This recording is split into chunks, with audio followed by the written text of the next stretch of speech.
Morning, Mr. Kane. Morning, Mrs. G. All right, so today we're going to start talking about Lewis structures, guys. Okay. We got a picture of Mr. Gilbert N. Lewis, an American chemist. Finally, an American chemist. Yeah. And sometimes we call these Lewis diagrams or Lewis structures. Okay.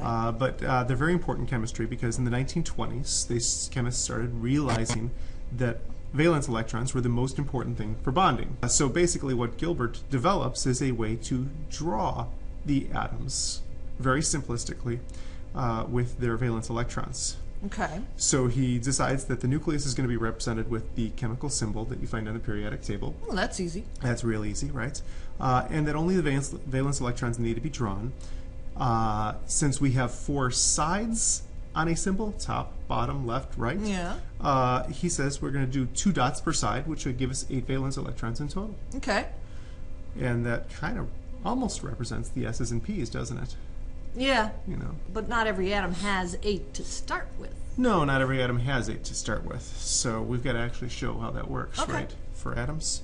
So for atoms, such as hydrogen, which only has 1 valence electron. 1 valence, so you'd put a 1 dot. So we would take out our little pen here and we draw 1 dot.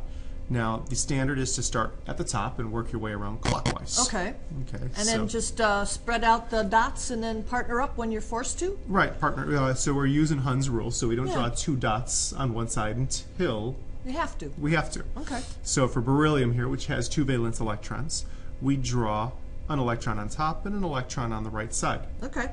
Okay. Starting at the top and going clockwise. Right. For fluorine, I'd start at the top, I'd work my way clockwise with 1 on each side, and then I'd start doubling up, and that's all 7 valence electrons for fluorine. Okay.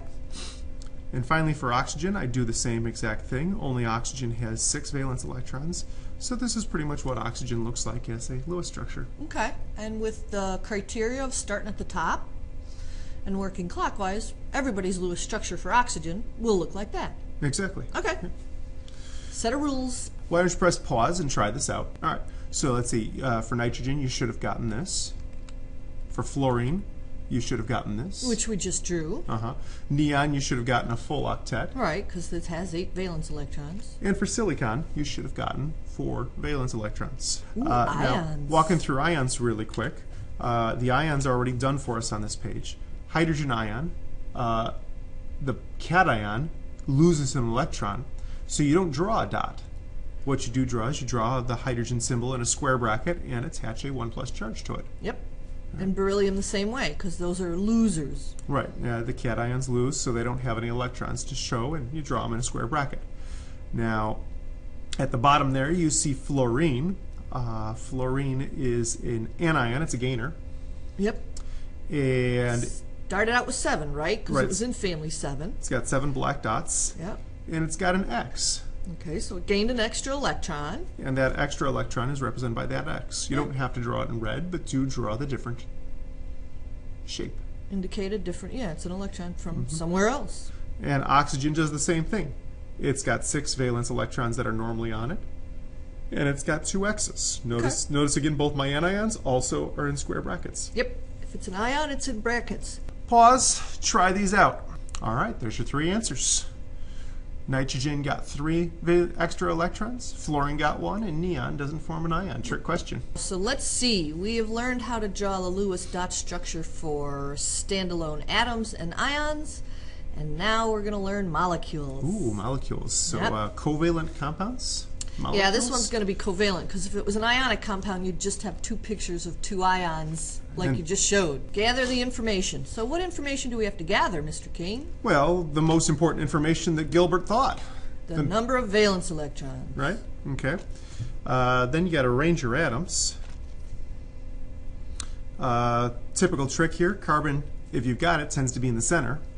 If it's not there, you could look for one with a small electronegativity. That tends to be in the center. Oh, you want to pick your central atom here, correct? For this Right. number 2, yeah. It's either, if carbon's not there, it's going to be the lowest electronegativity, or it's going to be listed first, or it's going to have the smallest subscript. Yeah, there's a lot of things to remember there. Yeah, usually it's listed first. Yeah.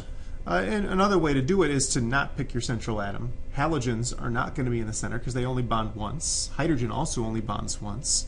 So those guys wouldn't go in the center. Right, they'd just be branching off the central. Yeah. What do you call those? Terminal. I call them terminal atoms. Okay, right. Then you draw bonds, chemical bonds. So shared pairs of electrons are represented by a dash. And a couple of rules for this. Hydrogen can only get one bond. Okay, hydrogen's the only terminal atom that has an exception to the octet rule. And then you distribute your dots. The remaining dots. Right, the remaining dots. Okay. All atoms must satisfy the octet rule, except for hydrogen, beryllium, and boron. Right. And then we verify our structures.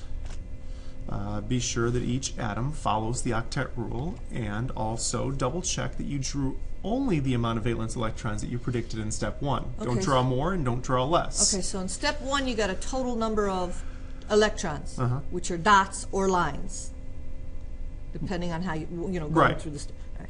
And you got to make sure that you only use what you got, correct? Correct. Yeah.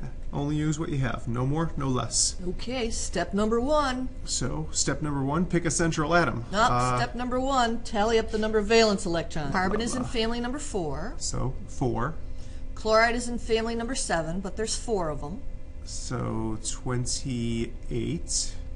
We get a total of 32 electrons in the tally. Yes. Now, Mr. Kane, that number will always come out even, with the exception of nitrogen monoxide and nitrogen dioxide. And I think we'll see those on a couple worksheets. Other than that, that's always an even number.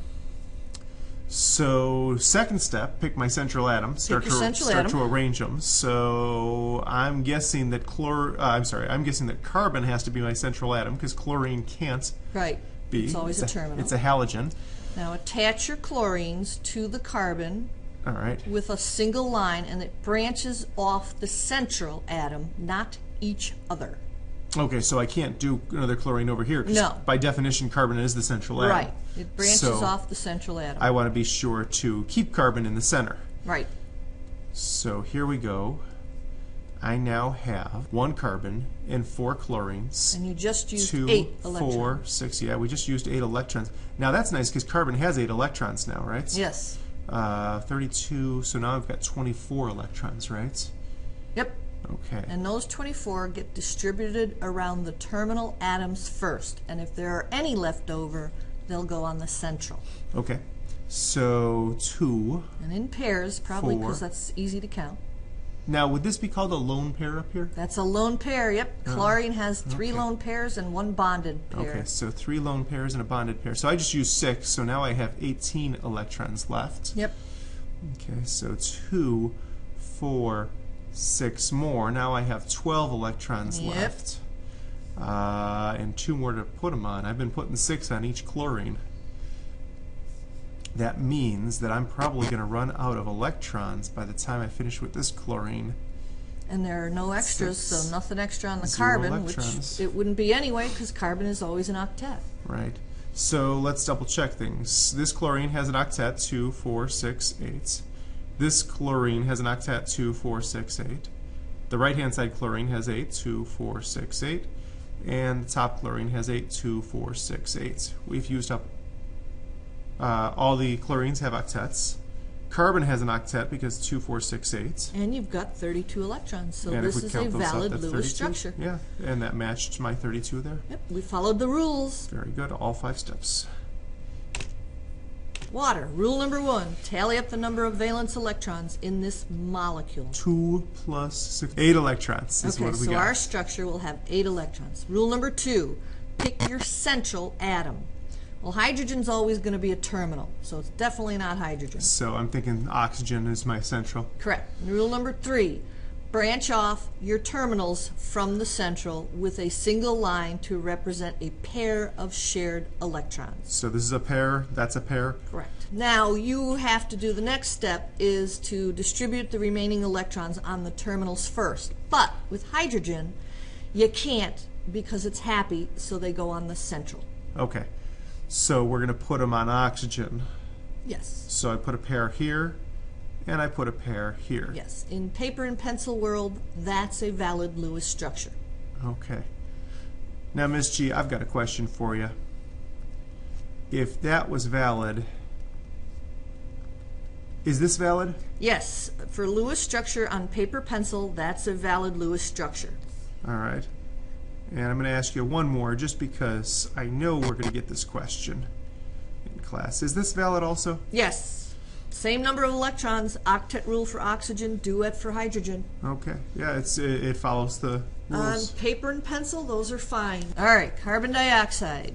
4 plus 12. 16 electrons. And again, an even notice number it's again. even, yep, even number except for NO and NO2. All right, Miss G, I think I know this. Carbon's got to be in the center. Right. And oxygen's going to be on both sides. Yep, branch off the terminals. All right, so that used up 4 electrons, so I now have 12.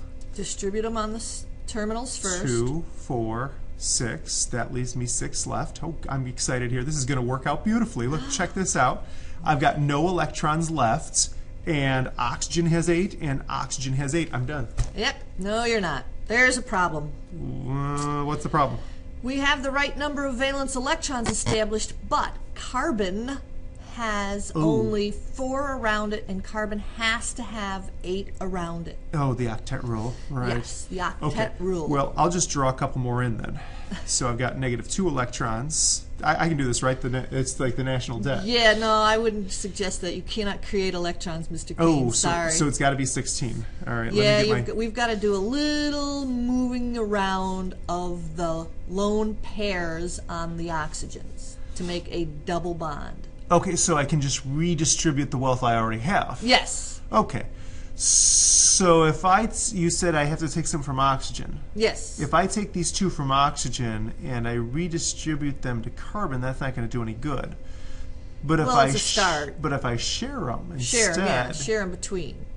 So don't redistribute to carbon, but share between carbon and oxygen. Now I've got 2, 4, 6. I've got 8 on this oxygen over here. All right. So there's still 8, 2, 4, and I've got 6 on this carbon. Yes, so I would suggest you do the same thing on the right oxygen. All right, so do it again. Does it matter which pair of electrons? No, and I would also suggest paper and pencil because you are going to be erasing. Pencil, really? Yeah, I would advise a pencil. Okay, pencil. So here we go. This is going to take a lot of practice. There you go. If I redraw those over here, now I've got 2, 4, 6, 8 oxygen on oxygen and 2, 4, 6, 8 on carbon. Right, and 2, 4, 6, 8 on the other oxygen. All right, now let's check. 2, 4, 6, 8, 10, 12, 14. Yep, there's 16 electrons drawn, 16 which is what we electrons. decided in the first place. Both oxygens and the carbon have achieved the octet rule. That's a valid Lewis structure. Okay, so we can do something called a double bond if we have to. Right. Only do the double bond if you come up short on the central atom. Now, Ms. G, if there's a double bond, is there a triple bond? Yeah, you could have formed a triple bond. So there is ability to do multiple pairs. So there is a single pair using 2 electrons, such as the bond in hydrogen fluoride. Mm-hmm. There is a double bond using 4 electrons, such as the one in C2H4. Yeah, the one we just showed you. And there's a triple bond, which uses 3 pairs of shared electrons, or 6 electrons, and that exists. A good example is hydrogen cyanide. Yeah, a lot of times the nitrogen will have a triple bond. Now, something to talk about. 3 bonds is better than 1, right? Yeah, well, 3 bonds would be stronger. A single bond is weak. Right, the weakest. A double bond would be stronger, and a triple bond would be stronger. The strongest, yeah. The strongest. Now, the length of the bonds should change, right? A single bond's kind of long. A single bond is relatively long because it's just a pair of electrons being attracted by the protons. And then a double bond's going to get shorter because now you have 4 electrons being shared between and attracted to the protons. And then a triple bond is 6 electrons. So they get really pulled in tight to the protons. So the triple bond is the shortest of the 3. Okay. Shortest and strongest, the SS. All right. Exceptions to the octet rule? There's always exceptions. All right. Some elements can have fewer valence electrons. We mentioned this earlier. Beryllium likes to have 4, right, at least in the examples we give. Right. Boron likes to have 6. They can go up to 8, but they can also have 4 and 6. Right. Most of the time they'll have 4 or 6, at least for the examples we give. Yeah. Okay. Other elements can have more valence electrons, such as sulfur and phosphorus, which can have up to 10. Okay. But sulfur actually can have 12 also. Yep. Selenium likes to have 12, and xenon even can have up to 14. Okay. All right, just for curiosity's sake. Because the noble gases are inert, that means they are hard to form compounds, but they can. Mm-hmm. All right. I think that's it for today. We're done? Ooh. We're done. That's awesome. See you later, guys. Bye.